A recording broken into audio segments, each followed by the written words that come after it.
Welcome to by Daniela Delvage. I recently revamped and upcycled an already upcycled piece in my house. This is what it turned out like. I was pretty satisfied. First, I took the old piece that I had done, took the old hardware which I decided I wanted to change. Then I gave it a good clean. Then I had to make sure that the drawers were flush because the design needed it to be nice and flush. I had to adjust some things. Once they were adjusted and I was satisfied, I was able to put the drawer back on to make sure that it was nice and flush, and when I was happy, I was able to continue. Once I did that, I took it outside and gave it a good sand because it did have a little bit of varnish and things like that. Got rid of all that, gave it a good clean, and then I put on wood filler. The wood filler was to fill the holes because I decided to change the hardware. Whilst I love the old hardware, the new design I had a nicer piece for it. Here I used tile adhesive. Now the tile adhesive is so that you get a raised surface. Once you put your stencil down, make sure that you measure the center of that stencil so you have a continued centerpiece across your stencils. It's important that your stencils match. They don't have to be perfect, but you want them to be fairly even.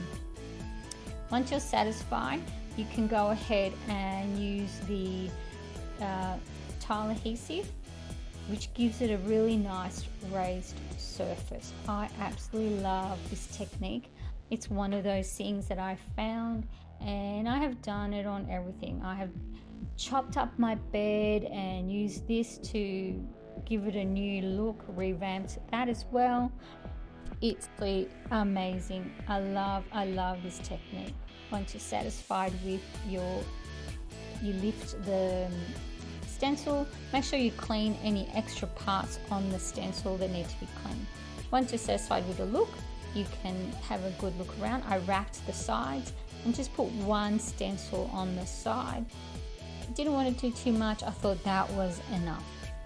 Then I took the piece outside to give it a good sand.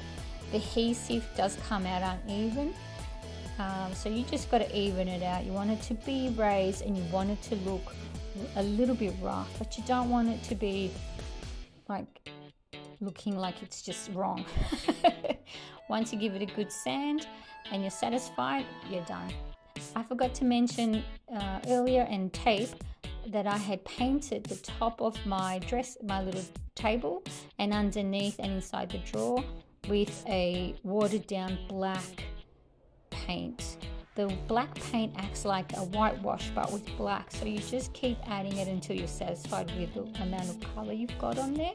And once you're happy, you have this really beautiful looking, like a wash top that looks like it's old and it's been used forever.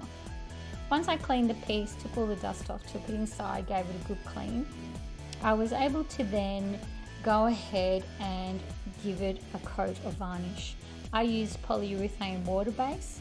I find that I like the finish it gives me.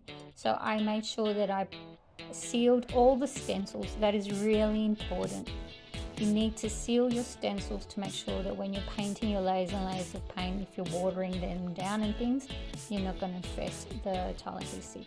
Also varnished the top, and until I was satisfied. Once I was happy with the varnish that I had, I was able to continue.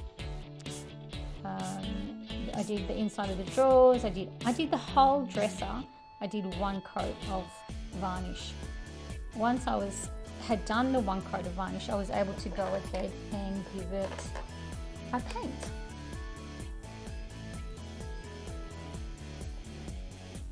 So I painted the dresser, the table, with antique white. I love the look of antique white paint.